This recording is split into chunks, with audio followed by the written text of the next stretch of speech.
German class in high school. Oh, really? By the way, Benny was about 2.5 years older than me. But I actually graduated high school before Benny because I got out of high school when I was 15. You were precocious. I was very precocious. And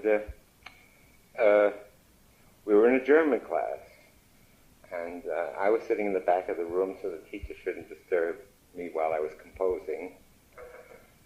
And I looked up and I see a boy sitting across the aisle, twirling his hair, studying the Mahler Fifth Symphony in an Eulenberg miniature score. And so he looked at me and he said, "You know Mahler?" I said, "Mahler stinks," or something like that. Which I thought that I'm still not a Mahler, I was the other day. And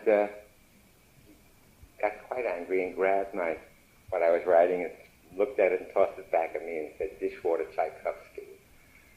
And so I don't know, we started to argue because I felt he hadn't even looked at the thing. And suddenly the teacher was calling the two of us up and said, "Stand up, get out." Can you guys please shut up? No, get out. Just get out. Threw us out into the hall. And I got out. What were your ages then? You were 12. I was just 14. It was shortly after my 14th birthday, and Benny was 16 and a half.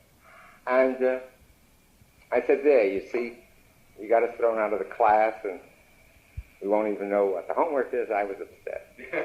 Oh, he said, "Oh, forget about it." He said, "Do you want to go to a rehearsal of the Philharmonic?"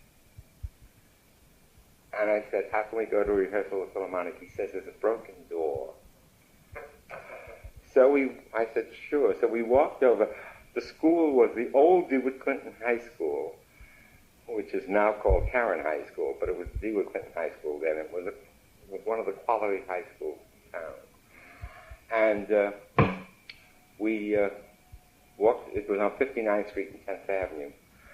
And so we walked over to Carnegie Hall, and we went on the entrance to the studios on the side, and climbed up to the dress circle level, and you walked down the hall, and there was a broken door. Sure enough. Benningham knew about it. And we walked in and kind of got on our hands and knees and crawled. Were you a little scared? Well, I knew that if they saw us, they'd throw us out, and then we just peeked our head above our eyes, above the level of the the balustrade in front of the dress circle. And it was Mengelberg. Yes, it was Mengelberg. And we watched Mengelberg rehearse for the next hour and a half. And we became friends. And Benny had Benny's father, I should say, had a huge record collection. Oh, really? Yeah. Back then, that must have been quite a luxury. Yeah, it was quite rare. I'm now talking of 1927, Yeah. And he even had things like movements of Mahler symphonies, Do you think it comes from there a little bit, maybe his love of music, or was it just a thing that came up Oh, I don't know. Side by side? I think it's a thing with all kind of Jewish families at that time where there was, who were still terribly culture-oriented. Now they're a little more concentrating on upward mobility, perhaps, but there was a lot of culture on the Lower East Side. We had just moved, a few weeks before I met Benny, we had just moved from Brooklyn from the Lower East Side. And I would go back and on the subway. I'd be on the subway every night to visit Benny. We'd go to concerts or something. Anyway, his father had a lot of records, and Benny discovered that I was a very good sight reader, the piano. And so we began to dig up four-hand music. We played an endless amount of four-hand music. And we played an endless amount of piano violin music, And he was a violinist. Actually, his violin playing was better than his piano playing, but he could read at the piano. And Louis played the cello. That's Benny's younger brother. And we formed a trio. We even got a few jobs here and there, yeah. What did you call yourself? We didn't call ourselves anything. I mean, somebody wanted a piano, violin, cello trio. There we were. And I don't know. That kind of thing went on for years. The next few years, my life and Benny's life were very intimately connected. Just very close to childhood. Yeah. And Benny got I was at NYU, and Benny got a Juilliard fellowship, and then the next year I got a Juilliard fellowship, so there was a year when we were both at the Juilliard. And, I don't know, we got some money somewhere and ran concerts. Benny conducted, I organized it, we played a lot of things of mine. I don't know, it was just that kind of relationship. And the funny thing was that even if we hadn't seen each other for a long time, after 10 minutes, we were right back to the two adolescents, It was very strange. The last time I saw him, I had gone to London to make some recordings, and that was in 72. And Benny, I called Benny, and he came tearing over. And we spent 2 days together, But he wanted to monopolize my time for 2 days, just as we used to monopolize each other's time when we were 15 and 16 years old, And I was glad I had those 2 days with him, because then he died, 76? 75, so 3 years later he was dead. Was that before he had his heart attack? It was before he had the first heart attack.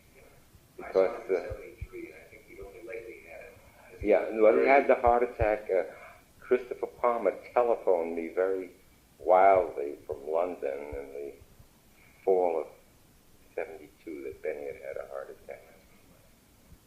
Or was it 73? But anyway, it was after I had seen him. And I was hoping to see him again, but then he died. It seemed to have taken... I had an opportunity to see... Well, actually, I went to London to see him. I Yeah. say this, but I wanted to see London, too. Yeah. But when I saw him, he seemed quite debilitated, and I didn't understand why. I didn't know him at all, and I didn't know anybody who knew him. So that I didn't have any explanation as to why a man only 62 years old would look so haggard and drawn out. And I later found out, of course, that it was bigger than his heart attack. It knocked a couple of things out of him. This was in, I think, June 73. So, remember, and of course, again, it's marvelous. How do you explain to someone that didn't know him, which would be my description of me, how do you explain another, how would you put in your words, his personality, his ability to get angry on such short notice? Well, Benny could probably be the rudest man that ever lived, and he could also be the most charming man that ever lived. And it was according to how he wanted to be, how he felt, He had a very sharp tongue, dreadfully sharp tongue. And it could be very caustic. He never unleashed it on me that I ever remember. Oh, really? Yeah. I was going to ask that. Never. He ever corrected you or... No, if we talked to one another, it was always as equals. But I saw him do it to others, and I would, sometimes after it was through, I'd say, Benny, you mustn't do that. He says, why can't I do that? Fuck him up. Do what I want. But he was terribly arrogant. And in the sense that he felt that his opinion was his opinion. His opinion was it, And and yet there were funny things about Benny, having been an ardent Mahler devotee in his youth. The last time I saw him, I remember we were walking. And by the way, I'm talking of 72, February, March 72. He was still very alert, very active, and the same old Benny hadn't changed a bit yet. Not the Benny you're talking about being debilitated. And I said, by the way, Benny, suddenly Mahler is in. Everybody's playing him now, you know.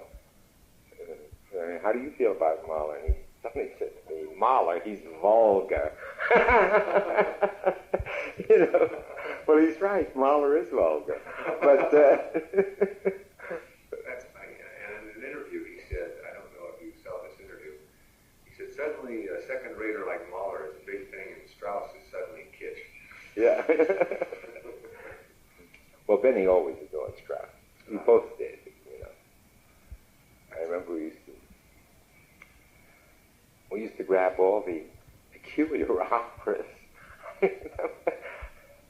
An opera of Strauss called Daphne had just appeared. And in the library, which at that time was on 58th Street, the music library, I'd gotten a copy. I remember we plugged our way through this god-awful score. It's really not one of Strauss's good ones. But we had to perform it. So you just played it at the piano? Played it and sang it, and we couldn't sing it. Benny played it, and the vocal line on the fiddle. It's tremendous. It's wonderful to hear of two kids with such enthusiasm, especially for music. I come from myself, where kids are more interested in, I don't know, movies, and, TV shows, and things like that. And to hear about two young kids... Now, wait a second. I'm talking of a time... Of course, there weren't. When you didn't even have radio. Right, yeah. You know? And if you wanted to hear music, if you heard either the Brahms Second Symphony, you heard once a year. Well, after it came out, there was a recording, and Benny's father bought it, and Benny loaned it to me, and I finally could stuff myself with Brahms Second, you know, for about 3 or 4 days.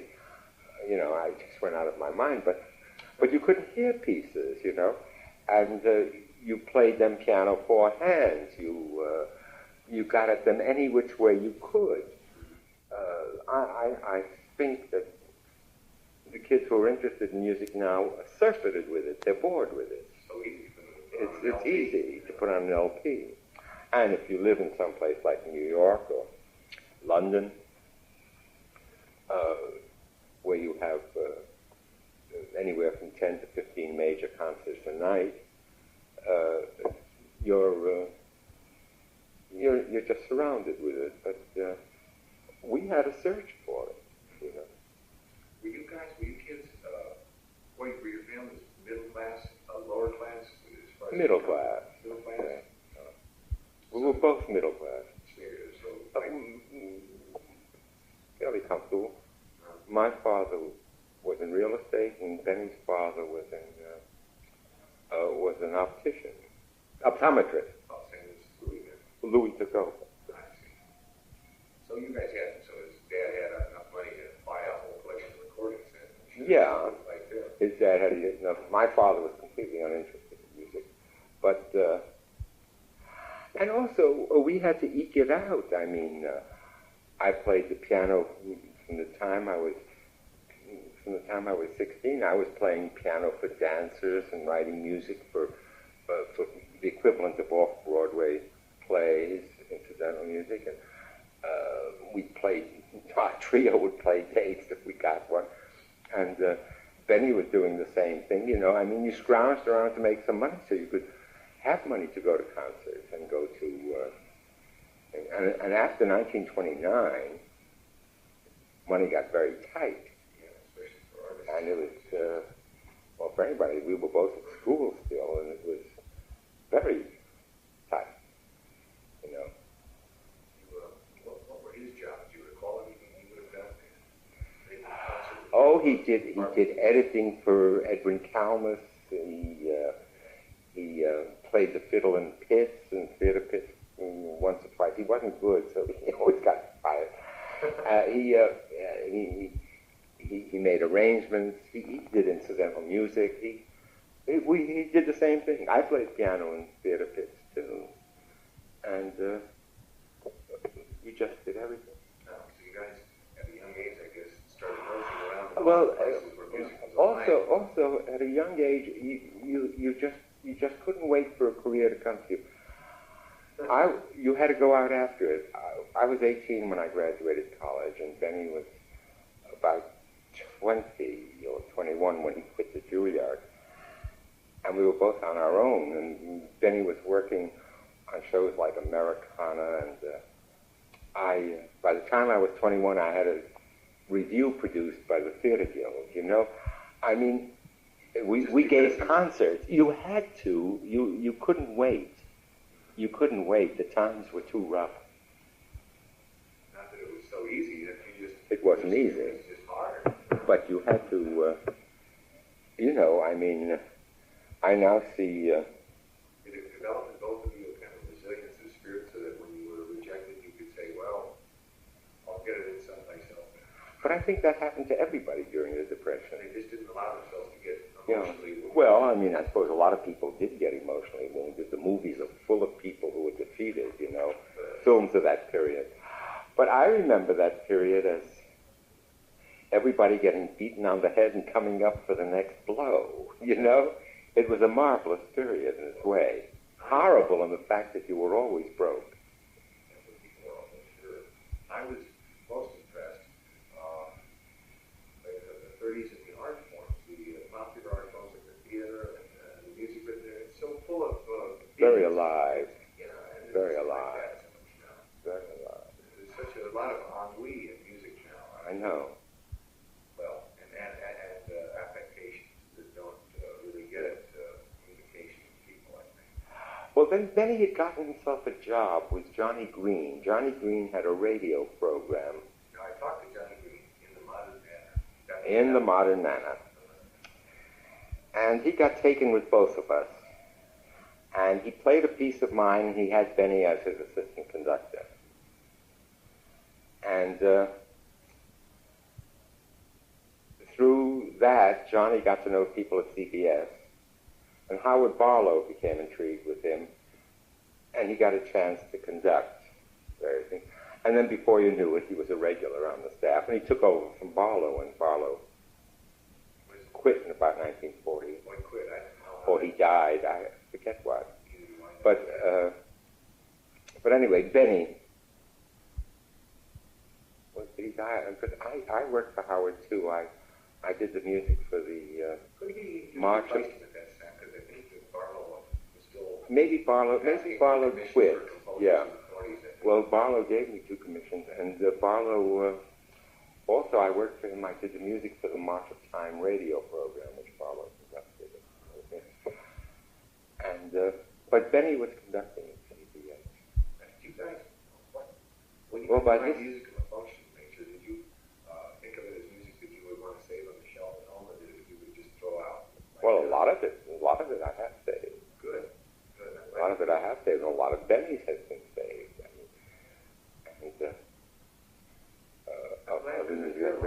Radio transcriptions, and then it's marvelous. Well, I'm not talking the radio transcriptions. I'm talking the other things we wrote down. Oh, I see. The ballets I wrote at the time.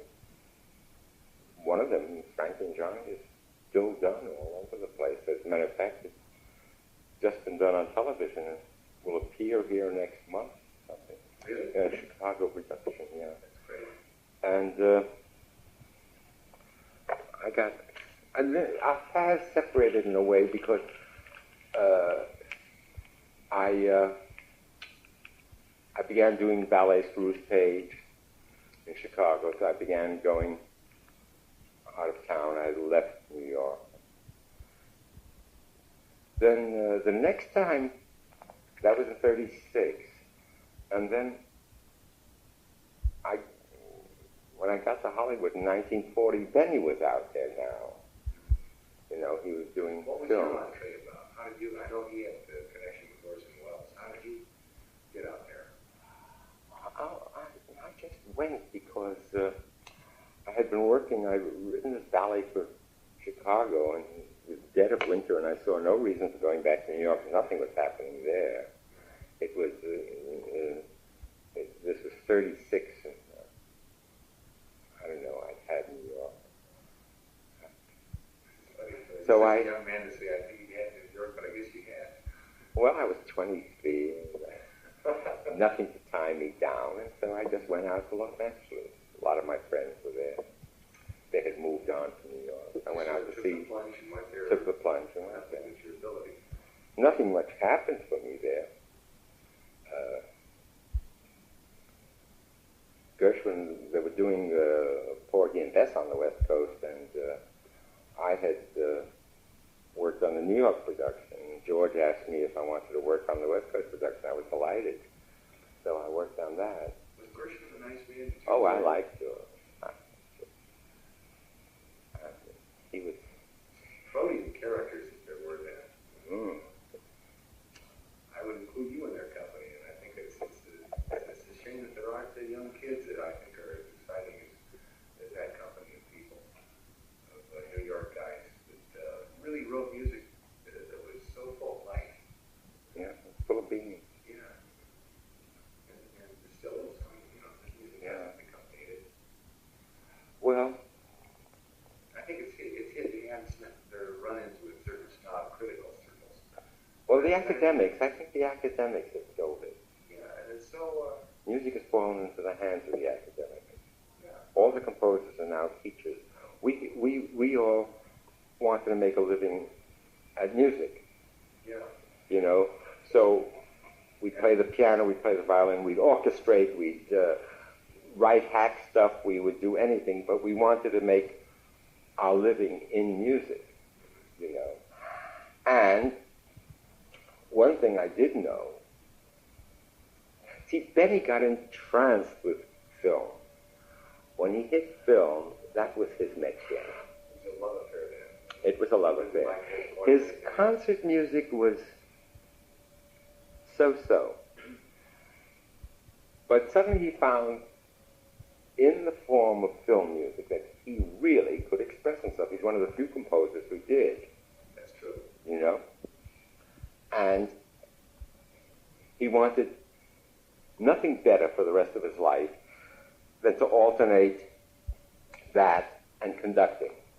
His writing would be for films, and he would conduct. That suited it just fine. I felt differently about films. Writing for films didn't intrigue me that much. I wanted to write for concert, and I wanted to write for theater. I loved theater, and I did write a lot of theater pieces, a great many of which were done, performed, in New York, like Ballet Ballads and Golden Apple and Gentleman's Theater and others.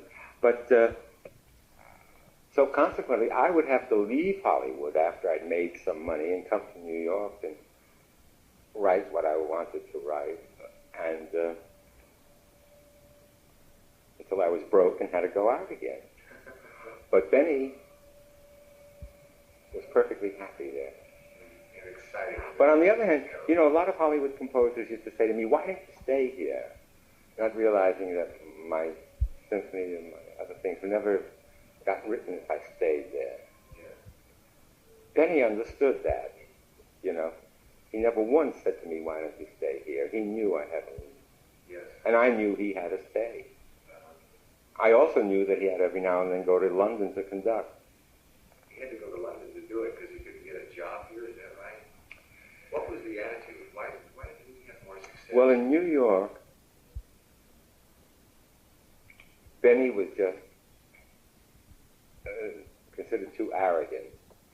Also, in America, conducting requires playing a whole game with trustees of the orchestra and going to fundraising teas, etc. And Benny discovered that that didn't exist in London.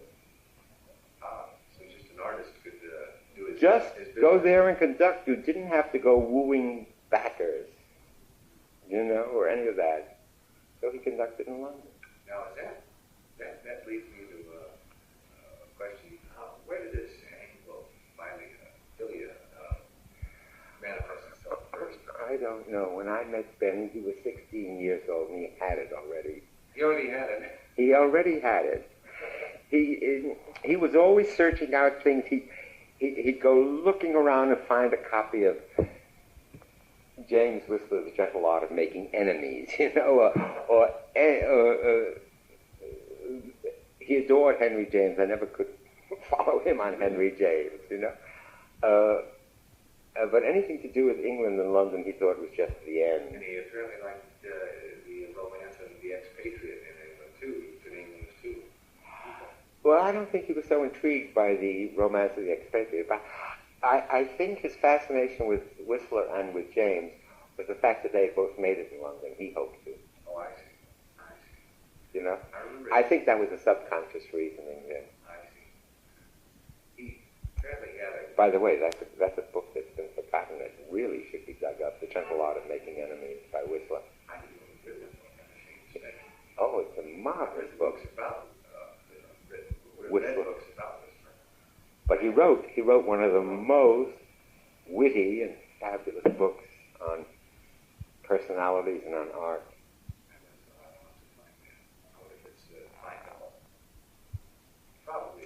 The New York Library must still have copies of it. It's down at 42nd Street. Because to me, I'm the most polite and timid of people, but I enjoy these eccentric people that aren't afraid of making waves. Well, I never could make waves the way Benny did, and sometimes it would embarrass me, He wanted once to introduce me to the head of RKO, and Konstantin Bakalanikov. Oh, yeah. And he took me up to his office and introduced me. And before I could do more than say, hello, Mr. Bakalanikov, Benny started off and laced Bakalanikov out, murdered him, and then stalked out, and I followed him. I suddenly knew that as long as Bakalanikov was at RKO, I would never have a job there, But Benny thought he was doing me a favor. What was the story of Soundman? Some portrait of Jenny. I know what it was. James Stewart, the man's name. He had worked on Citizen Kane and the Magnificent Empresses, so he liked her. And he suggested him to David Selznick for a portrait of Jenny. And the way he remembers it is he talked about tremendously with Selznick. And Herman was brought in. And first of all, he said he saw the film with Jimmy Stewart, not the actor. And he said, "That is a piece of crap. I don't want to have it. I think it stinks." Yeah. He went into the office, and Stewart went in first and said, "Well, I don't know how to break this to you, but he just told me it stinks." Well, anyway, he does. He's not interested. He said, "Well, I'll talk to myself. Send him in." And Herman went in. It was the most charming. I just don't feel this is the thing that felt for him. It was almost out of his usual character. Well, I just told you that before. Yeah, he was that he could do that. He could. He laid on the charm. Yeah. And according to Jim Stewart, Ben laughed and said, "I'm so sorry." And he says, "What are you telling me?" He says, "This is the most charming man I've ever met. He says, he's a wonderful guy." He said, "You got me thinking he was some kind of a porcupine." Well, Benny could do that. And you know. then, of course, Well, he knew what side his bread was buttered on, and he was always very careful about I that. guess he was keeping it. He was very careful about that. Yeah. But if you had nothing to offer Benny, he could be cruel. I saw him be cruel to people, and sometimes wither them. You know, Franz Waxman always wanted to be a conductor, and Waxman gave a whole series of concerts in Los Angeles. And one day the three of us were having lunch together, and Waxman said to Benny, "I wish you'd come to my next concert. I'm going to do Beethoven's Eroica." And Benny looked at him with a cold eye and says, "Who's interested in your idea of the Eroica?" You know, it was devastating. The way he did it, it was... It's amazing that a man could do that, and yet have these wells of tenderness in it, but still... Well, he could. He could turn around the other way. That's strange. Yeah, I could no more think of doing that even if we felt it towards him, but to just boom, attack them like that. And he let them have it. Character. Let's see, now I'm losing my train of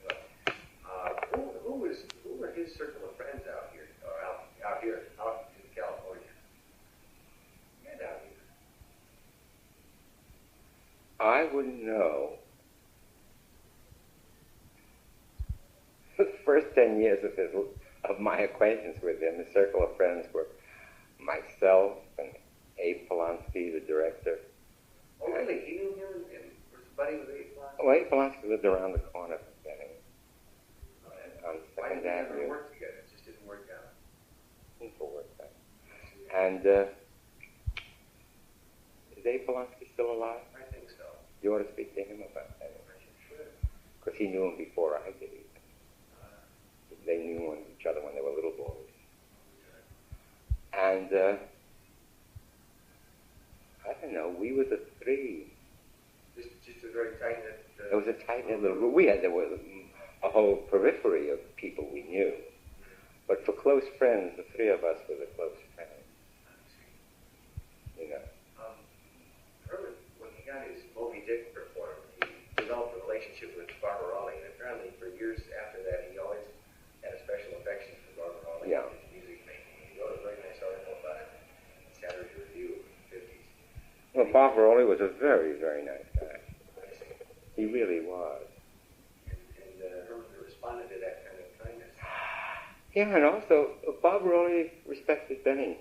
He's, you know, the rough exterior didn't faze him one bit, although he was one of the most suave people in the world. He was just all elegant. And Benny, of course, admired Barbarelli. He was the famous British conductor. You know. Very affectionate portrait in this particular article about the Howling Orchestra. Barbarelli couldn't have had a better write-up if he'd been the kind of guy to pay to have a press agent do it. Yeah. What can you tell me about? I was just reading a book. In fact, I got it back in my motel about Latimer Dukelski or Vernon Duke. Vernon Duke? And he talks about Herman Andrew in his book, Passport to Paris. What kind of character was he? Vernon was nice. He was funny. He was like a movie caricature of a Russian emigre. He was? Yeah. You know. And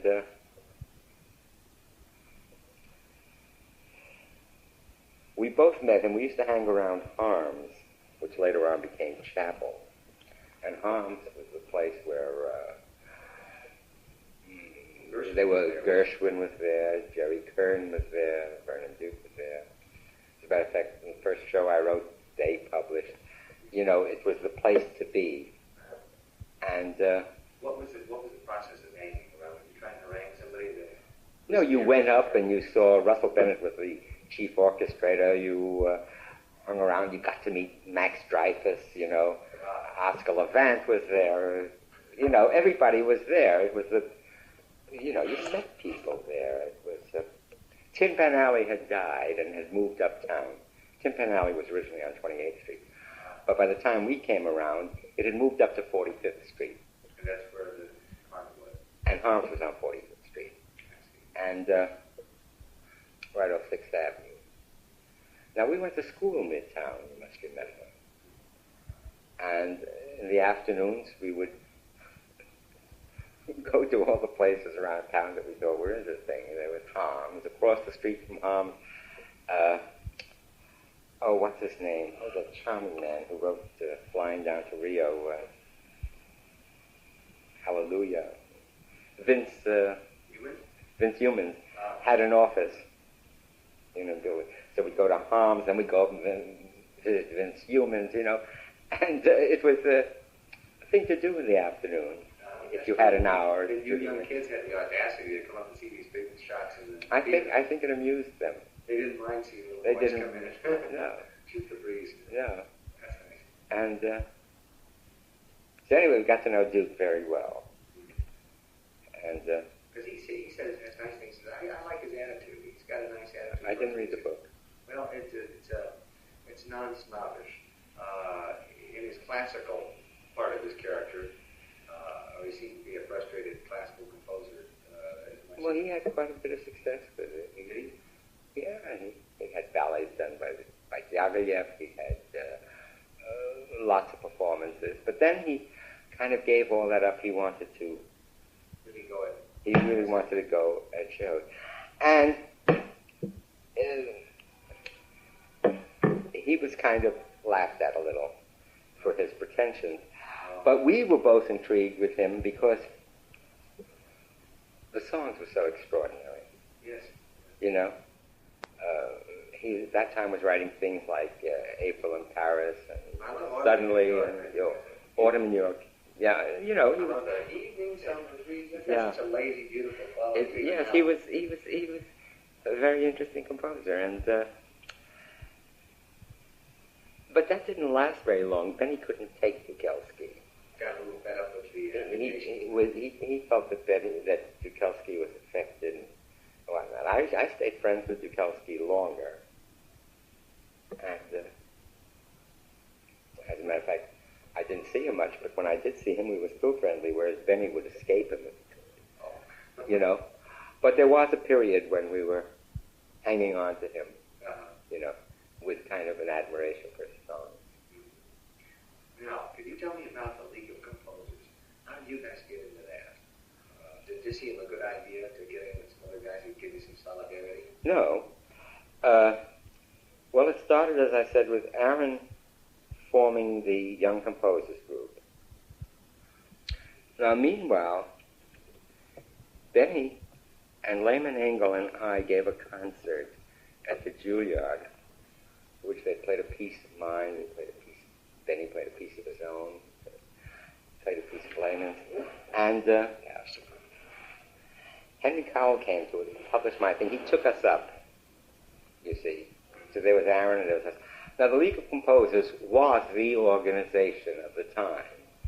So it was just natural to fall into it, you know. You were part of the League of, you were in the League of Composers set. They never played us at the League. You know, they were playing that group of composers in their late 20s and 30s. And, you know, they were playing, not even in the late 20s, they were playing Copeland and Sessions and etc. We were in our teens and our 20s. They didn't play us. That's right. We were the next generation here, I think. But by that time, the League had kind of disintegrated. I've heard it said that by some who don't like Copeland, although I'm a great fan of his music, that he sometimes engineered his chairmanships and his presiding opportunities to get his own stuff played all the time and make that big thing, self-aggrandizing. Is that true or? I don't know. When I first met Copeland, I was 18, and Copeland was about 32, and he was already an established composer. He didn't have to do very much aggrandizing. And as far as I know, Aaron was always lending a helping hand to everybody else. You know? He got me, he told Ruth Page he should hire me to do ballets and, you know, and things like that. He was always doing things for us. Oh, that's good. You know, Aaron was a very generous man. Is a very generous man still. I think Herman was, although not long distance maybe, but still cordial with him. Yeah. Well, you can't help being cordial with Aaron. He's a great man. You know, he's a great man. Man of warmth and dignity, and who had genuine interest in seeing American music grow. You know, so he welcomed all of us and nurtured us. What was the attitude with you guys with kind of Viennese type music of the 12 tones and so forth? Did it range everywhere from cold rejection to live disinterest to curiosity? Because of the difference in people? You know, atonality at the time was coming in, was going to be the thing. As a matter of fact, I started off writing atonally, and then moved away from it. That's interesting. I didn't know that. Yeah, and my first published pieces were atonal, but suddenly there was a choice. There were all these people who came along. Besides Schoenberg, there was that guy a Russian guy who had a system where he could teach you to compose by numbers or something. Yeah. Gershwin went and studied with him for a while. Schillinger. And you know, everybody was trying to devise systems. The idea was that music was dead and you've got to get a new system. Henry Cowell at one time had an idea, let's try using the classical forms, but instead of based on the thirds and the sixths, we'll do fifths and the fourths. And he called me and said, I'm trying this out in class. You come down, you have a scholarship. Well, I went down, it was sheer nonsense. You know? You get Hollywood ancient So you music, suddenly had the... here we had just gone through a musical revolution. Music was now free. You could write anything you want. And, you know, if you want to throw in a dissonant chord, nobody's going to scream anymore. Yatterson and Prout were dead. They were the two theoreticians of the 19th century. Yatterson and Prout. So they had the theory books that you guys probably had in school. Yeah, well, they were the great theoreticians of the classical style, and, you know, not the classical style, but the romantic style, and they had codified it. Oh, yeah. They were great writers of text, you know, with that German art for... That's right, codifying everything. And suddenly, I felt very free, you know. Here was all this marvelous music coming along. Every day during the 20s, there were the marvelous new Stravinsky works and Neo and Prokofiev. Everybody was writing, and it was all kind of free. Everybody did everything. And here were a whole group of people who wanted to force it into a straitjacket. And I felt that was going to be a disaster if it happened. And so I kind of moved away from it and decided that was NG. Yeah. And sure enough, after the war, slowly, the academics came in. They suddenly realized that these systems were things they could teach, you see. You didn't need talent to get into university music course. You just entered the music course, and what could they teach you? They could teach you the 12-tone system. Yeah. And before you knew it, they were all teaching serial music, and it went on into other idiocies. And I objected to it. I felt it was going to be the death of music, and it almost has been. Yeah, it's like glass and chrome furniture. It's got all the warmth of a junkyard. You know, we see this. The music, for some reason or other, music things last longer than in other arts. In architecture, for instance, suddenly there's a big revolt against the international style. You know, this box-like glass and steel construction. And please keep. I suppose it started with Venturi, but the international style has begun to wane then. Well, yeah, I was going to say that Philip Johnson, who was the great exponent of the international style, suddenly is opposed to it, you know, going the other way, announced that the international style is dead, much to the chagrin of all his pupils. And how can you have a religion when the Christ figure tops out? Well, the same thing is happening in painting, where you have a whole batch of painters who are going in for representational painting and magic realism and all the rest of it. I'm thinking of people like Abel Katz and others, you know, and even the pop art and the op art and all those. It's still some kind of representation. Representation. But music doggedly sticks to the thing. Now, there are a whole batch of composers who want to, who feel they want to get away from the rigidity of what happened in the last 25 years, and they don't know how. So they've taken to writing what they call collage. You know, they'll do snippets of Mozart and snippets of Rossini and cover it all with a facade of atonality and whatnot. I'm thinking of people like George Rochefort, because they don't know how to write themes and develop them anymore. They weren't taught to. It's a pity. And the same things happen in popular music. Popular music's fallen into the hands of the amateurs, and you don't get those gorgeous songs anymore. It's quite, it's not only that it's vulgar sounding, but it's just so damn dull. I know. And the lyrics are incredible. The lyrics are incredible.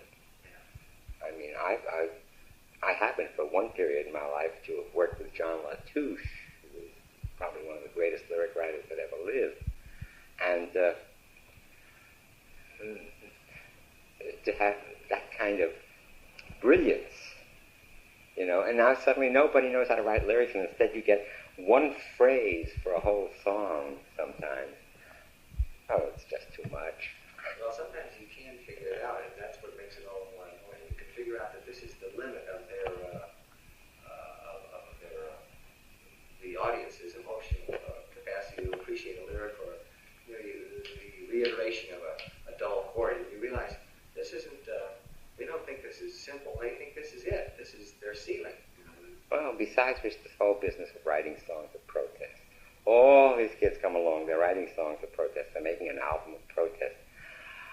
When you've got a girl out in the car on a date, and the two of you want to sing a song together, you don't sing songs of protest. You know what I mean? Driving along the road happily, talking about the starving miners, singing about the starving miners. That's ridiculous. You know? Yeah. Love songs have managed to survive enough. Love songs are even genre songs. Oh, there are all kinds of songs. Think of that great period of pop songs in the 20s and 30s, and they thought of all kinds of things to say. Yes. And the grace with which a lot of songs, I think Richard Rodgers is my favorite, but a lot of people, often put in there. Gershwin was certainly a pinnacle. Yeah, but even Jerome Kern. Think of Jerome Kern. All the Things You Are. I mean, and Dorothy Field's lyrics, or others that he wrote, but Dorothy Field wrote All the Things You Are. And the tunes, the lyrics, the combination of the two. Oh, there was a lot of crap written too. But the good ones had an extraordinary quality. It's gone. It's his melodic lines, which is so beautiful. I wonder if it'll ever return. It'll probably return in bits. Like, first of all, the kids are going to have to rediscover the beauty in that music. And then they'll want to emulate it, which is the way young people get started, I think, in their own field. They emulate somebody that was good. But it might take a while. I'm sure it won't be lost, because the stuff is too durable. If a person, I'm 26, and if I can enjoy it, and I do enjoy it, then I'm not a unique individual on the planet. There have to be other young people. Yeah, but they don't dance to it. They don't sing it. Yeah, that's true. You know, and if you don't sing and dance to popular music, then forget about it. It's not alive. It's not alive. Doesn't mean it won't, not necessarily it isn't alive. But, They listen. It's become a spectator sport, you know. yeah. And so it has no vitality. Yeah. Oh, they dance down at the discos, but then they could just as well dance to a beat. First of all, they got their ears stuffed with earplugs and cotton anyway. It's too deafening. It's too deafening, and they don't half hear what's being played. So I don't know why they have to play it that loud. For all the patrons come in with their ears prepared. You know. Music for prepared ears. Music for prepared ears. No, it started with hi-fi, I think. They began selling records in which you just had train noises, or you just had boat whistles, you know.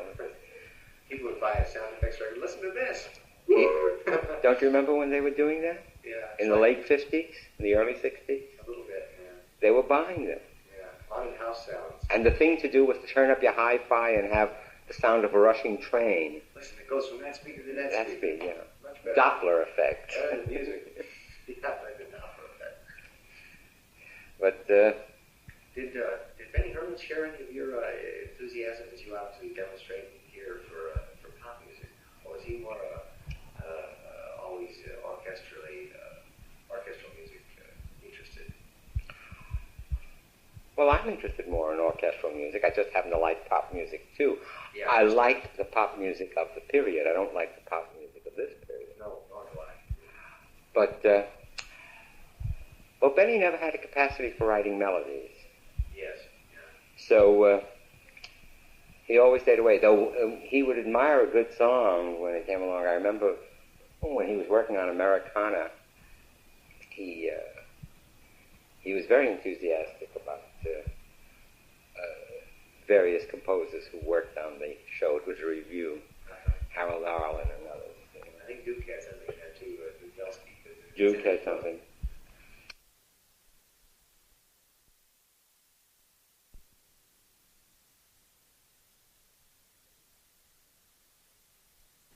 Benny did the ballets.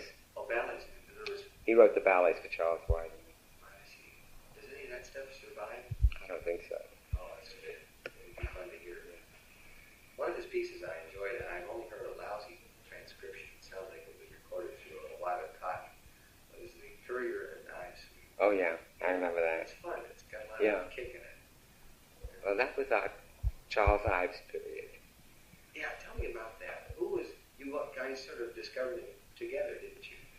Well, I discovered him. You were the one that found the songs, right? I discovered him, and I learned part of the first piano sonata, and then we got the songs, my copy of the songs, and then Betty found a copy of the Concord Sonata. Now I'm talking at the time, I'm 14, 15, nobody knew Ives. Well, by the time we met Henry Cowell a few years later... What times are these to pass now? Like, when you were 14, 15, we started to find Ives. Which is like at 20... Of 27, 28, 29, we were searching around finding Ives. What was the reaction? I think he was... I thought he was great. He must have wanted to giggle to see that there was such a creative American. Oh, we were enthused. We were wildly enthused. Well, then when we both met Henry Cowell, which was in 32, so now in 32, the early part of 32, I was 19, and Benny was just going to hit his 22nd birthday. And so that pins it down for you.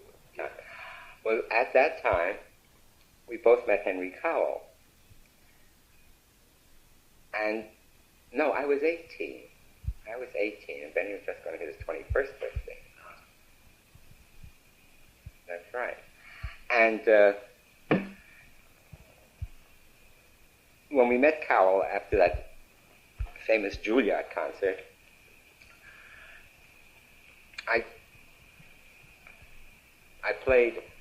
I was interested in finding American music. Benny wasn't too interested in that, but I had discovered an unknown composer named Gottschalk.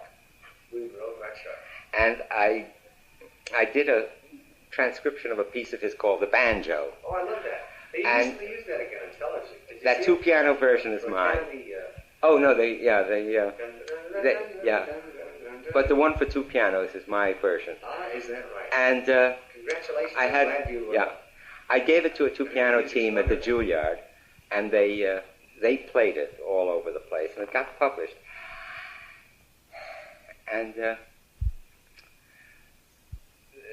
Benny was kind of cool to that kind of thing, you know, American past, but I was interested in digging up American past. But anyway, he was fascinated with Ives, so we both were. And then Cowell introduced us to Ives, you see. And so... Now, how did he take two young boys like this coming in? Well, he adored it. He adored it. I mean, this was what he had always been waiting for, that the next generation would like him. And proving he was riding ahead of his time. That's right. And then I had a chance to do some performances on radio. A friend of mine, Arthur Berger, who's now used to be a critic for the Tribune for a while, and is now a professor up at Brandeis University, professor of music, was running a series of concerts on modern music for station WEBD. The EBD, by the way, stands for Eugene V. Debs. The station still runs, and it's kind of mildly socialist and very interested in culture. So it's still that way, yeah, but its influence has disappeared. But at that time, that was before the all music stations and whatnot, it was important culturally. I'm now talking of 1931, 32. You know, it was very important. And I did two programs for Arthur on his series. On one of them, I played we only had a half hour. I played a section of the Ives' first sonata, and I played George Antheil's Airplane Sonata for piano. And then on another program, I did a program of Ives' songs. And Ives got wildly excited about it. It was his first radio performance. He wrote me letters. Oh, yes, he listened. I called him and let him know it was going to be done. And he liked the way you played him? Oh, yes, he was wild about it. He was enthusiastic about the whole thing. Benny played a lot of Ives in the concerts he was giving. And at one point, Benny wanted to do 2 movements of the Fourth Symphony. We couldn't do that big movement, but we did, which is a huge orchestra and a lot of noise. Yeah, but, the big scherzo. But we were able, I suggest everything, because I had to get the finale. Or was it brilliant finale? Well, the prelude had been cleared up, but the other movement was a fugue of the finale, I forget.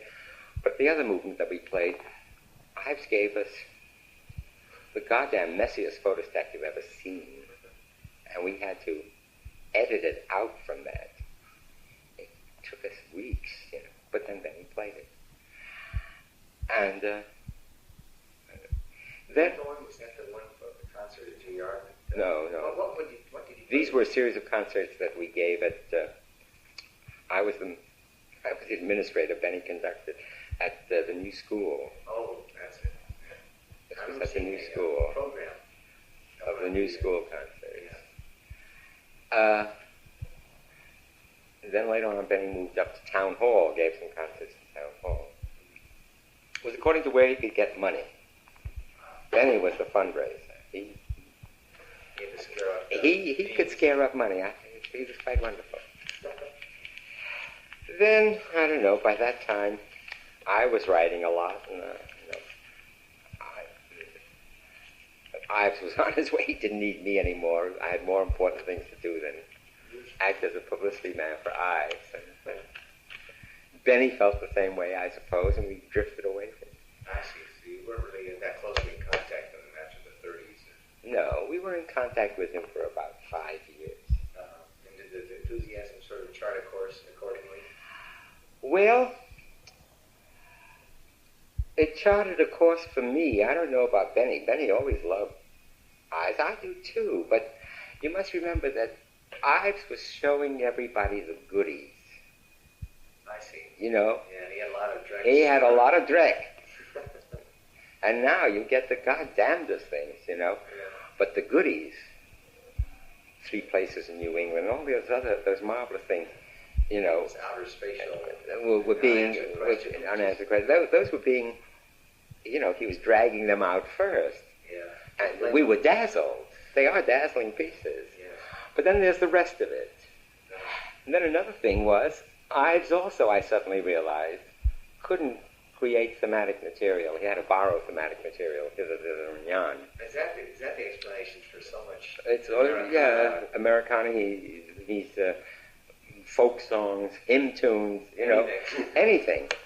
And suddenly I got a little uninterested in it. I wanted to see what he would do with an Ives tune. We used to absolutely melt with ecstasy at the Alcott movement of the Concord Sonata, the way he used the Fifth Symphony. Now suddenly I realize, why didn't he write something instead of using the Fifth Symphony? I mean, it's all right. It's very literary to say that Bronson Alcott used to sit and play the Fifth Symphony, but it's an excuse. Yes. So my admiration for it has diminished. It's still high, but it's diminished a bit. Yeah, he's a man that's so guilted now that when you hear a program about Charles Ives, he's one of the big granddaddies. Oh, I know, and they carry on so, and everybody scorned him so. It's so funny, person. Well, of course, what Ives had was he had Henry. Is so funny. Yeah, he had Henry Cowell, who was beating the drum for him all over the country, And Cowell must have been quite a man. Fabulous man. Good, honest, fabulous man. Apparently no pettiness, just an enthusiasm for anything that worked. No pettiness. He just he loved music. Well, he was one of the founders of Juilliard when it was called the New School, No, the Juilliard and the New School are two separate entities. They are two different. Oh, where did I ever get that idea? The Juilliard was the Juilliard. It had been founded on a trust from Frederick Juilliard, who made a fortune in woolens. Oh, that's You can still buy Juilliard woolens. And he left them an enormous sum of money. And they organized the school, and when we went there, it was a school that had 130 or 140 people. one of the earlier classes, if not one of the earliest. No. The school started in 1924, sometimes around then. Benny entered it in 1930. I entered it in 31. The year I entered it, moved uptown to Claremont Avenue to the new building that was built with Juilliard money. He'd left money to build a building, and that's now part of the Manhattan School. But there was an awful lot of money, and we were all on fellowship. We'd have free lunches if we wanted to stay for dinner. We could have a free dinner. There was money poured all over the place. And you entered very rigorous examinations. They wanted only talents. And you had... what did you guys specialize in as composers? Conducting and composition. I see. Both of us were conducting and composition. Produce? You had to come across with some music. Well, we did, but unfortunately, Albert Stessel, who ran the conducting classes, hated what we composed. And so we both were tossed out at the end of 32. Oh, really? Yeah. These guys aren't our... Besides which, I wasn't intending to go back. And I don't think Benny was either, because by then I was writing music all over the place, and so was Benny, you know. I see. And we weren't learning that much at the Juilliard. I had been down at NYU, where I'd gotten intensive music training, and Benny he'd been at NYU for a while, and then when he went to the Juilliard, he quit NYU. And we both felt that outside of taking a composition course, studying composition with somebody, which the Juilliard wanted us to do, I felt that any teacher you had would impose his style upon you. Well, that's absolutely true. And so I wasn't going to study composition. We'd studied everything else. Harmony, fugue, counterpoint, sight reading, everything. And you'd supply the composition part. I'd supply the composition. I think I like that. I think that's the way and if I was going to have a style, I'd find my own style. I wasn't going to start off from Mr. X's style. Well, it worked. I mean, you sound like yourself. Yeah. That's the only way a person can. That is one strange thing to me. I don't think Benny ever found a style.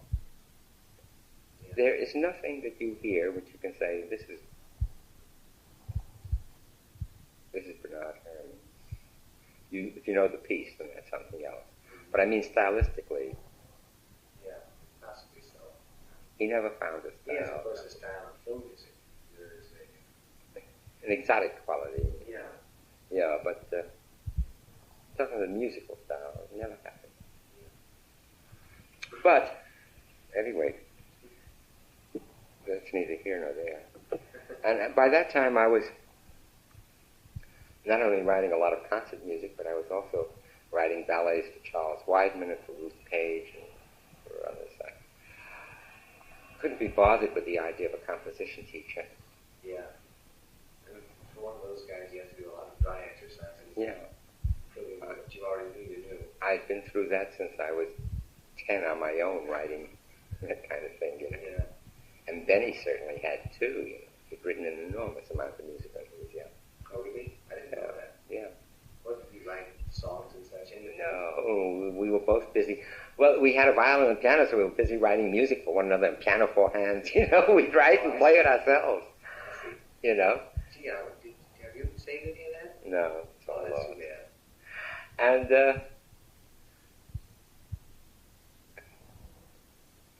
then we were both out in the big world. That was it. Did you guys keep tabs on each other when you were in Hollywood over the years? Yeah, we'd see each other. it wasn't a question of, if I was in London, I'd call Benny. We'd run into each other in Hollywood. I'd visit him. I remember you had a credit on a film that I enjoyed as an orchestrator on, what is it, Hans Christian Andersen. Well, actually, I wrote the ballet. Oh, you did? Yeah. That's what Frankie Lesser didn't let me get a credit. Use a credit on it. Except I also orchestrated Walt Sharp, but Sharp called me back after he recorded the ballet. I wasn't there for the recording. But, so I got a credit as an orchestrator, but I actually did the ballet. It's based upon Liszt's themes. Yes, I remember the wonderful, beautiful thing from the B-flat. The B-flat sonata I used. Yeah. That worked beautifully. That worked beautifully. When I was a little boy, I thought, geez, but that's lovely, and I finally found its source. Yeah. I did some other things in that were very funny. I did a big chunk of Nomenreigen, which everybody said couldn't be orchestrated, so I orchestrated about half of it for that ballet. And I orchestrated a boy doing Source, which a lot of people say can't be orchestrated. Liszt never orchestrated both those pieces. Liszt orchestrated practically everything he wrote, all his piano pieces you can find in orchestral versions. But he never orchestrated those two, so I thought, well, Liszt couldn't do it, but let me see if I can. So I went at it. This is wonderful. Yeah. I love that sequence. I think that's, I like it. And then I had to write a lot of music to tie the whole thing together, So you had to take a little bit of Lesser, do some patching. No. Oh, you did it? A little bit of Moross. Oh, really? And attach the whole thing together. Oh, that's great. I didn't realize that. Usually in those types of films, they will take the songs and... We were a completely separate entity. I see. I mean, Roland Petit was doing the ballet. We had a different scene designer for the ballet, Claves, Antoni Claves, did the... Almost like a separate unit. It was a separate unit. As a matter of fact, that's one of the things that's wrong with the film. We did that ballet, and then Frankie handed us a song that we were supposed to do, and we did one of his songs. No two people have ever been so in love. Something. Yeah, and you remember that goes into a fantasy kind of thing. Right. And we did that. And then our two sections were put in the midst of this film, most of which was done like, those... illustrations for Grimm's fairy tales, in the books of the period. And suddenly here were these two very sophisticated looking, very chic things with different kind of orchestral sound, different kind of harmony sound. It was sophisticated. It destroys the film. It's a naive kind of... Well, we destroy it. The whole film should have been done in one style or another, but here are two styles mixed. Yeah, you're right. A very elegant, like an adult's view of Hans Christian Andersen, and then a child's view. And then a child's view. Yeah. And so... that's well put, yeah. That's true. So it destroyed the film. Maybe that's the reason, I guess, why I like it, but I get that funny feeling. Well, that's why. Yeah. And everything, in fact, in those sequences is of a higher degree of well, I mean, style. Zizi Jeanmaire coming down over the waves and peculiar little waves, very chic French set, Yeah. And I'm doing variations on Liszt, and it's Pretty crazy. It's just out of it, Yeah. It's just out of it. How did you come to do The Big Country, which is such a wonderful thing? Did somebody on that like, or was it just an accident for two? I had done a picture for Kate. Oh, it's fine. I had done a picture for Sammy Goldwyn Jr. I did a lot of pictures from him. I'd done two pictures from this. I had just done one picture called The Proud Rebel. Oh, yeah. And they were doing The Big Country. So Goldwyn was... No. What's his name? Willie Wyler and Gregory Peck were doing it on the Goldwyn lot. Oh, I see. And Sammy was very enthusiastic about Proud Rebel. He adored the score. And he had lunch with Wyler and enthused about me. Wyler couldn't make up his mind as to who would do the music. He listened to Sammy. He went and saw the picture and offered me The Big Country. Oh, that's great. I wish you had a subsequent collaboration. helped me. Oh, good. Would have killed you, huh? Yeah. It's a shame. It's a shame that what's the politics? He wrote me telegrams from Rome. We kept sending him the music, and he'd write me telegrams. You know, that main title of The Big Country has become one of the most famous main titles of any film. Yeah. You should have seen the 2-page telegram he wrote me denouncing it, destroying it. Really? Really. I called my agent who came, and I was lying on the couch with a headache practically, and I said, Bobby, I'm through with this film. Tell them to get somebody else. That's incredible. I know. He hated it. Did he Never see it with the never visions? heard from him after he was in Rome. Never heard from him. Nothing. That's crazy. I mean, he could have sent me a letter saying thank you for the score. I don't know what it was like. I love the music that you wrote for this scenes where the battle of brewing. You know, Oh, yeah. soloists of men by the river and these sighing chords. Yeah. They go on there. They're like they have a beauty to them, a spaciousness, but there's a great deal of something brewing there. There's an unfortunate thing about The Big Country. It was the first time a Western score had been approached in that manner in Hollywood. You're right. And it became a prototype. or that kind of stuff. Well, they didn't even do that, and they would even do like Champion in High Noon would write a Russian folk song for High Noon. And this became a prototype score. It's been imitated to death. So that, you know, Yes. it's a pity, but still.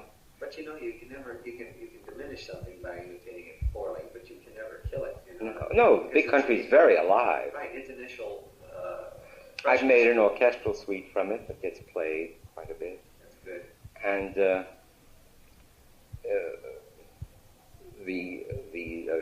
picture album is still on sale 20 years later, and there are very few scores that are 20 years later that are still being bought. What? I should have told Wilder something that he even knows it. Yeah, Oh, wow. I don't know. How did you come to do this giant dinosaur movie at Guanji? Is that because of Herman? No, Really? no. Benny had nothing to do with it. Because he'd done work for the same. For Charlie Schneer, yeah. No, what happened was this apartment went cooperative, and I needed money. And I called around, and I got 3 films in a row. That was the second one. What were the other? What were all together? Rachel was the first one. Did you do Rachel? Yeah. Rachel. I've seen that. I'd love to see that. It's a beautiful film. There was Rachel, there was Guanji, and then a terrible movie called Hail Hero.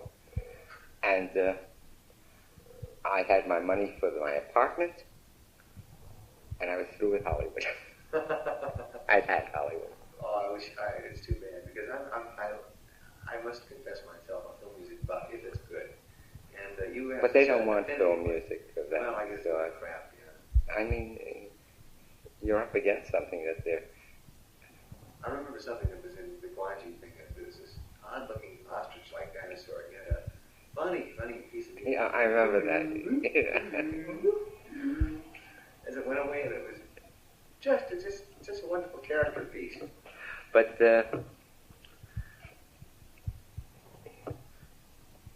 you know, I couldn't do the Star Treks or those things, No, I don't blame the you. disaster films. That crap. And once you get out of that, even the romantic films, they want rock scores, hoping to get an album out of it.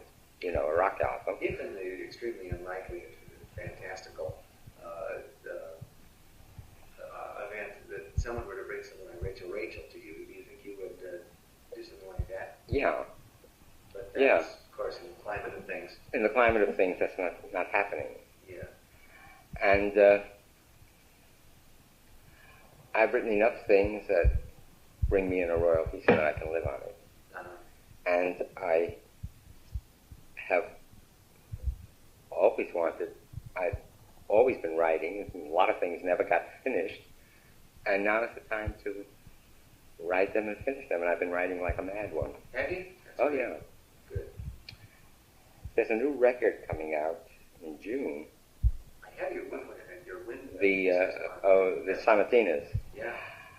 But I've got a new record coming out, which I think is even more interesting. It's a flute concerto and a chamber music work for piano, four hands, and string quartet. That'll be out in June.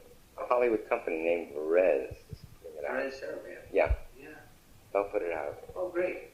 Good. So, they put out a good product. They've issued a lot of interesting records. Yeah. Well, this is new. This is new. Yeah. And I've been told that their surfaces and all that are very good. Their engineering is very good. So I'm. For American records, they are extraordinarily good. Yeah. So I hope the record sounds well. Good. And has it already been recorded, or is this? Oh yeah, it's been recorded. So they've got the tape. It's just a matter of. They've gotten their masters. They've started to make. They started to make. What do you call the discs that you try out? What do you call them? You know, they make a couple discs, and then anyway, they made some discs, and they had to go back, and I don't know what they're fussing around. Christopher Palmer did the notes, and they're ready, and the whole thing is set to go. Oh, that's good. Have you got any projects of any extraordinary ambition, or are you taking things? Well, I also finished a one-act opera based upon Lucy Fletcher's play, Sorry, Wrong Number. Oh, that's interesting. Did you do it with her collaboration or her blessing? No, with her blessing. Right. And I'm in the midst of another symphony. And how many symphonies have you written? I know you had that first one. Well, after that, I wrote two more that I didn't like. So I discarded them. I used the material for other things, for films and things. And I've got two more that I have in sketch stages, and I'm working on one of them now. And when I get a symphony I like, it's going to be my second. Weeding process. No. Well, actually, I spent a lot of time going over everything I'd written and weeding it out and editing stuff so that all the music that I want to preserve is edited and available. I'm an amateur enthusiast, and I like to write little tunes. And it's true that when you get one that for your own taste is a humdinger, it would be foolish to leave it just on one little line of manuscript paper when you could do something with it. So that's.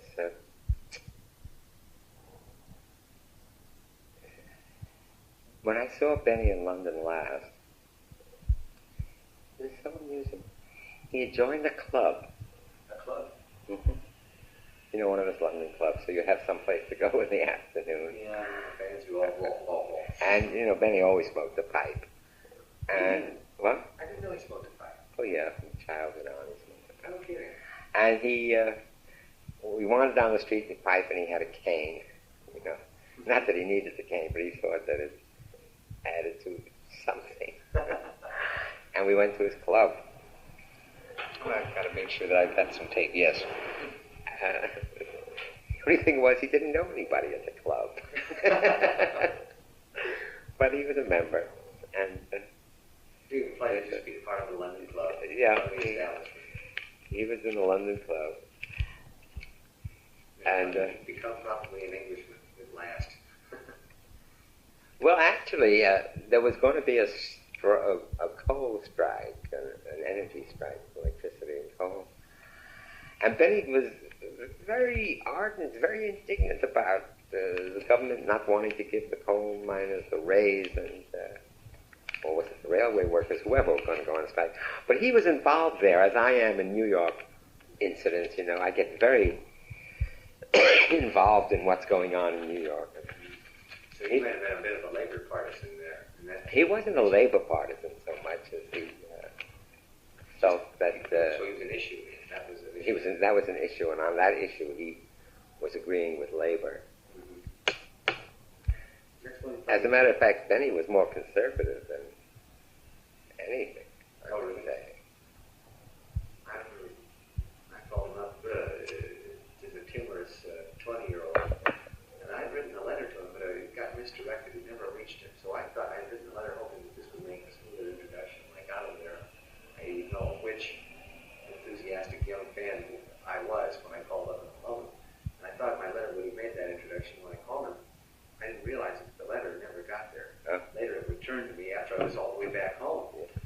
So he didn't know, who the hell are you, you know?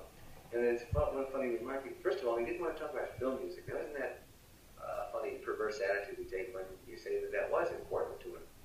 He says, I don't want to talk about film music. No, he never did want to talk about film music. Obviously film not. music you did. You did it, didn't you? You didn't talk about it. Yeah. And actually, I understand what it is. Every now and then a piece of mine gets played or something, they say, write something about it. And they want, and you know, composers have gotten into the habit of writing long, very involved and convoluted explanations of what they do. It all means nothing. What actually counts is what happens when you hear it, you know? Sure. And I read these things and they're saying all this, and you can't hear it in the piece, you know? Stravinsky is the prime example. You see these things in Stravinsky writing about this, you don't know what the hell he's really I wonder if Stravinsky really wrote all those things in his old age, whether it's Bob Kraft, Yeah. you know? Yeah. Because He's got the same fussy style that he does. that Kraft does, yeah. Yeah. And, I wonder too. And it doesn't really serve any purpose. Of course, a music fan can't help but be interested in wanting to read it. I read it in spite of myself. When I get down, a lot of musical criticism is like that too. There's shelves of it at your library. You can take so much of it home. but you know, musical criticism is one of the saddest arts there are. Yeah, so much. When you're writing analyses of something like the great musical critics, I mean, Berlioz or Schumann, that's one thing. Schumann coming across a new publication and writing about it, you know. Of course, nobody now would write about a new publication because most people can't read music, you know. But to read a review of a concert is ridiculous. You can't hear that concert again. That's right. Who cares what this man says about a concert that I can't possibly hear?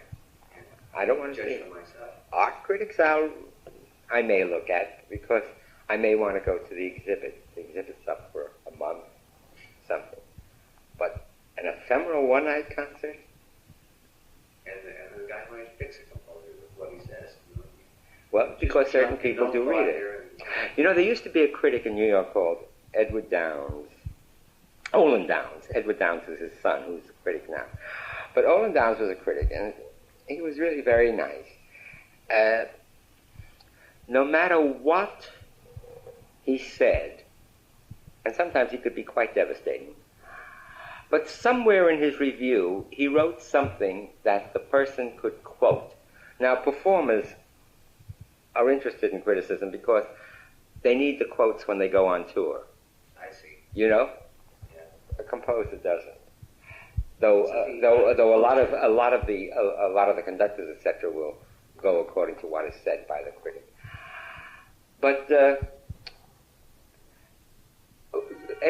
Olin Downes became the most famous critic in America because everybody quoted him. And this was at a time when there were about a dozen New York newspapers, not 3 like there are now. Yeah.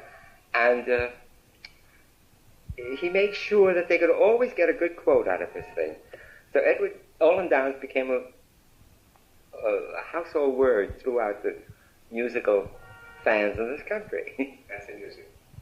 Because he was more well known because of his quotability. His quotability. But he could have devastated the person. But he never did. But there was this marvelous 3 lines in it. You know?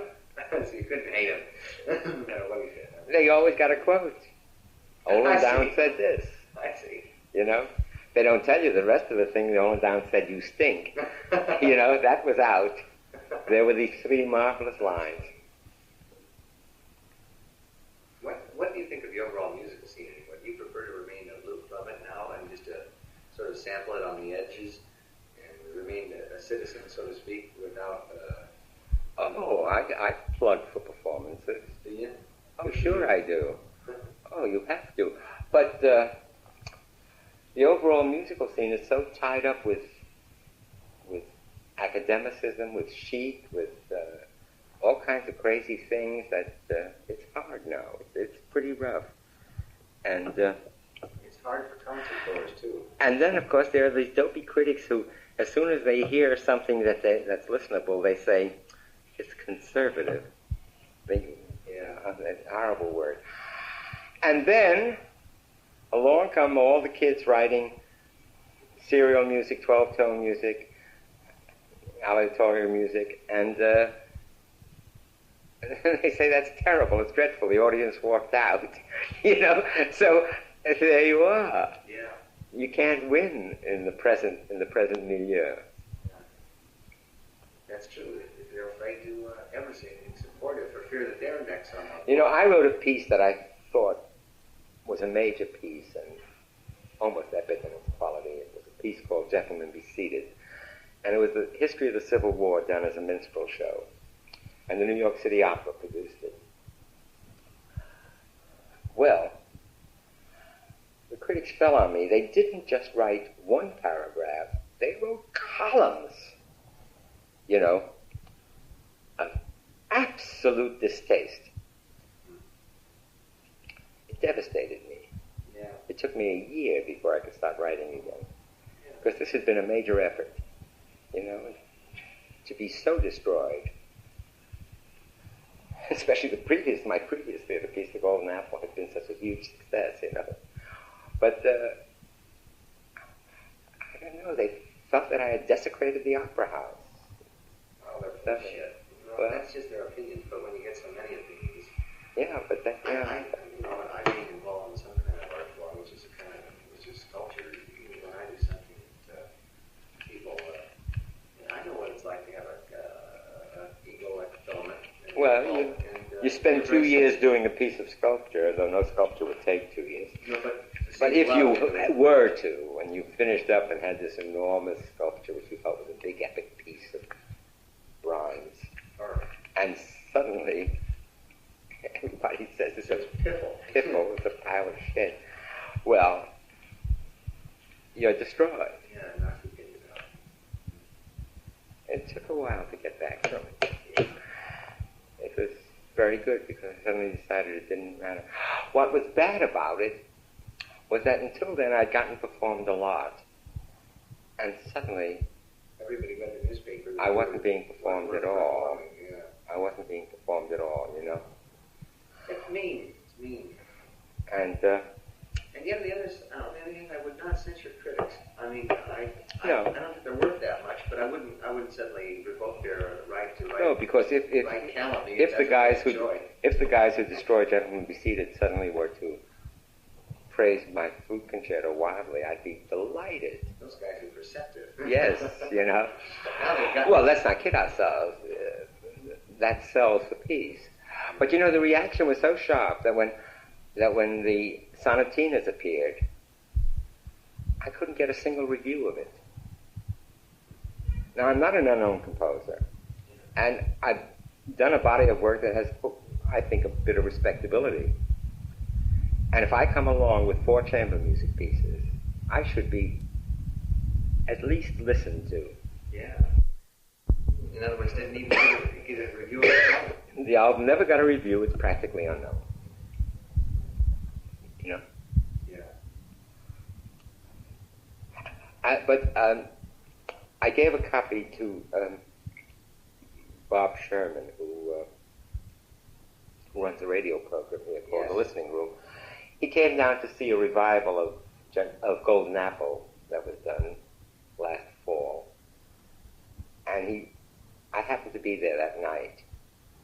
And I hadn't seen the thing. I had been out of town. I came by.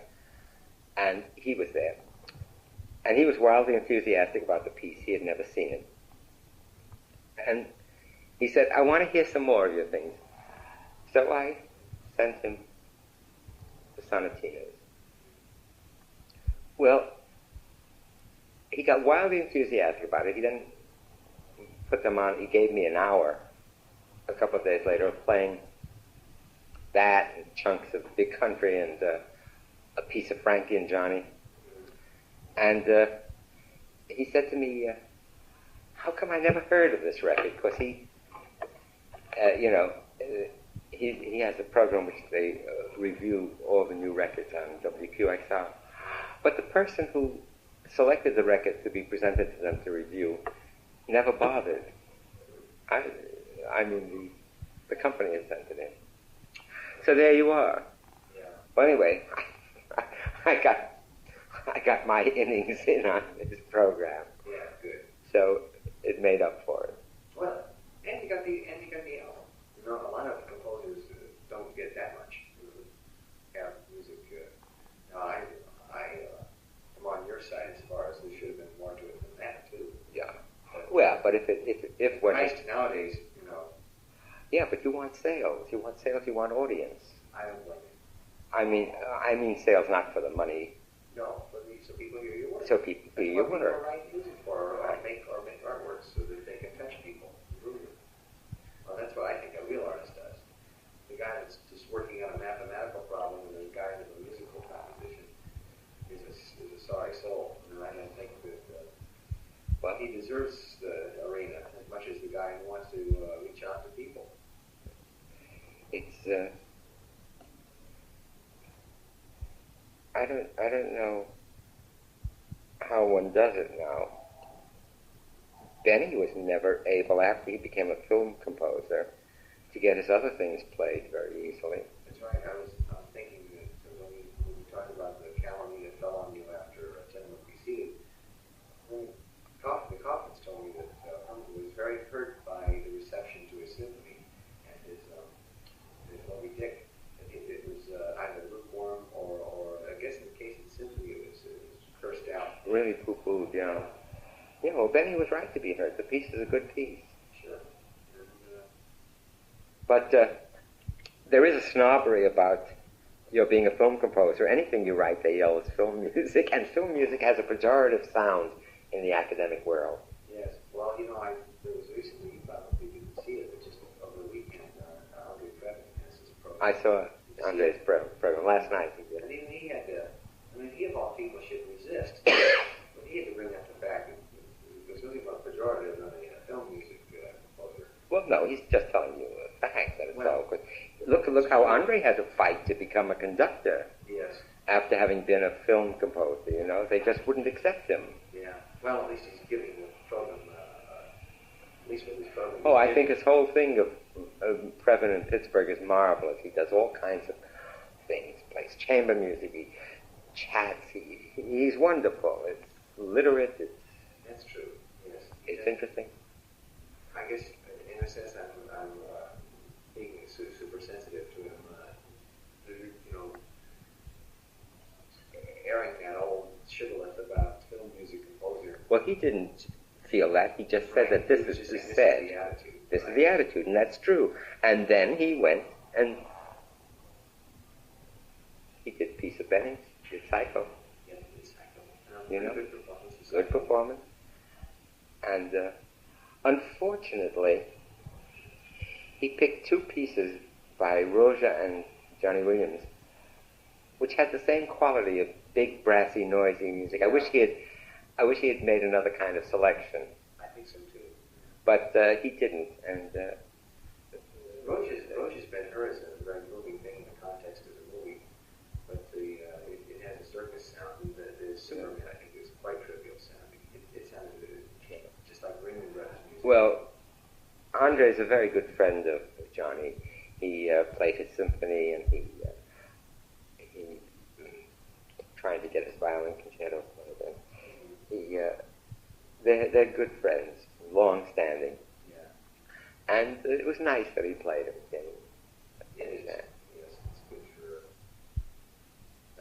I'm pleased that Williams is having the success that he is in the identity of a film music composer with his music for the film Star Wars was quite a popular seller, and I'm happy only insofar as that he is at least a trained musician and he has a facility which is obvious. And although I don't think that there's as much quality there as in your music or Betty Mills, there is at least it isn't pop tunes, Johnny's very skillful. Johnny's very skillful. Yeah. Johnny's very skillful. And the producers, they've never known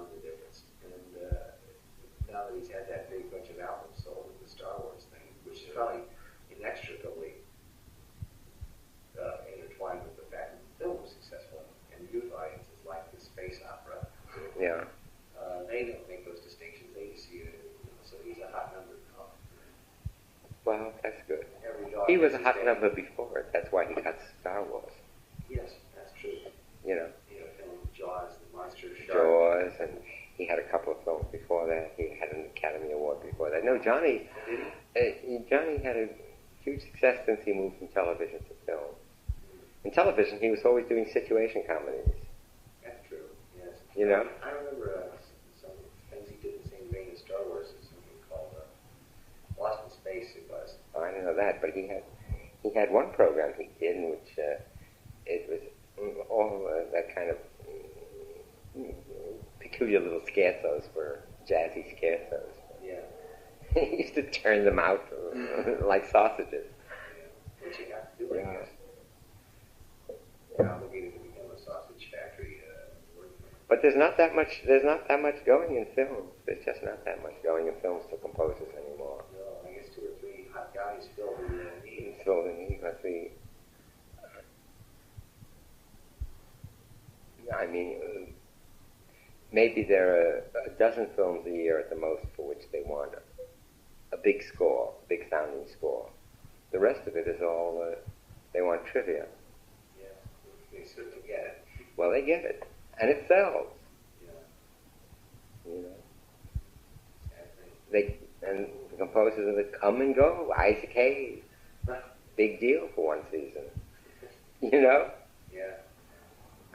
Probably somebody equivalent in flourishing now. I know they have these goddamn disco films.